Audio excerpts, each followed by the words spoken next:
Hey everybody, with the holidays coming up, I thought what better time to interview some of my ancestors or relatives that are still living and get their perspective on events that happened in their life and their viewpoints, just to have and preserve and share that with other people. So I thought of a few tips that I've used in the past when I have recorded my ancestors' interviews or interviews with living relatives, and thought I would share those with you guys and help. So maybe this Thanksgiving or holiday season, when you get together with your family, that you guys can record some oral histories as well and share those. So the first one I have is record everything.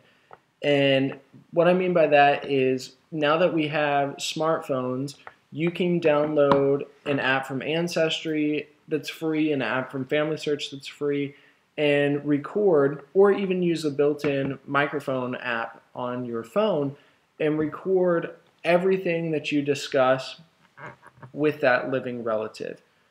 So it's important that we have an audio version, but B, even better, how cool would it be in 50, 100, 200 years that our descendants could look back and see a video of their ancestors? So that's why I always strive to record everything. And it doesn't have to be super fancy production value, because that can kind of sometimes stress people out and make people nervous. But just, having your phone there or having a small digital camera and putting it on record can provide insight to future generations. It's a really cool perspective. Second I have that goes along with recording is upload and share what you record. It's really neat that you've gone through the effort to record and take the time to get these histories with your living relatives. But that's great for you, and would be even better if you could share that. And maybe you share that and tag it to an ancestor, and down the line, a third cousin or a second cousin twice removed or a great niece, somebody finds that video that you've recorded with their ancestor, and it gives them a whole new light and whole new perspective. And especially with services like FamilySearch.org that offers to store those for free for you, or even YouTube for that matter, it's awesome that you can record and then save those somewhere that you know will be safe, and then they can be shared with anybody that you wish to share that history that you recorded with. Next, I've got start with your oldest relatives first. And you might not think to do this, but it makes sense because unfortunately those older relatives won't always be with us. So if we start with them first, get their perspective, and maybe we start with a great-grandmother or a grandmother and get their perspective on something, and then interview their children or their grandchildren to see how their viewpoints differ on a certain topic or discussion or world event. Next, I have focus on emotions and not facts. It's very easy to get caught up with, who was born on this date? What date was this born on? What date was this person, did this person get married on? And while all that information is vital for genealogy research, when you're doing an interview like this, you really want to focus on the emotions surrounding the event. How did that person feel? What were their thoughts? What was going through their head? What was their mindset? How did they look on it? Because that's the information that really we will never be able to track through census records and birth certificates and death certificates. It's that raw emotions that those people felt when they were going through those events. Next, I've got start specific and go bigger. It's easy to say to a person, tell me about your life. And while that's easy for you as the question asker, it might be difficult for that person that is answering the question to know where to begin, what do I start with, how do I even start, what's relevant, what's important.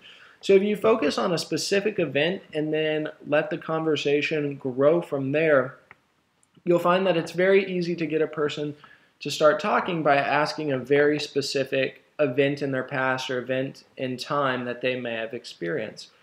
What were your thoughts? Maybe a sample question would be, what were your thoughts when your brother got married? What was your role in the wedding when your brother got married? And by starting that with that little nugget of specific information, they can start to build that And then organically, you'll find that the conversation just flows and grows into a whole story that you might have never come across, or they might have not remembered, that happened at that wedding just by starting with that specific question. And then the last thing I've got is let the conversation flow naturally. You're there to just listen and document what's being said. Don't get so caught up in a list of pre-written questions that you're cutting off the person you're interviewing or trying to steer them back to your question list. You'll find that the most organic conversations and the most natural feeling and most interesting to watch is what the person is going to be telling you. So let the conversation flow. Maybe it doesn't take the path that you thought it would, but let the conversation flow in a way that the person telling you the history wants it to go. And what you'll find is that their stories start to show what they find important. And yes, you might have your list of questions, but you'll find that what they start to tell you is what they found important and beneficial and motivational in their lifetime.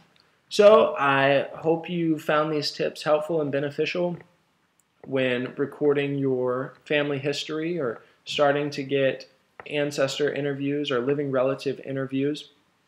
And I hope that this Thanksgiving or holiday season or the next time you maybe have a family get together, that you sit down with some of your living relatives and ask some questions and record some interviews, maybe on your phone with audio or video, and document those experiences that your relatives had. So I hope you have fun, and I hope you learn some things from your relatives that you might not have known in the past. And good luck.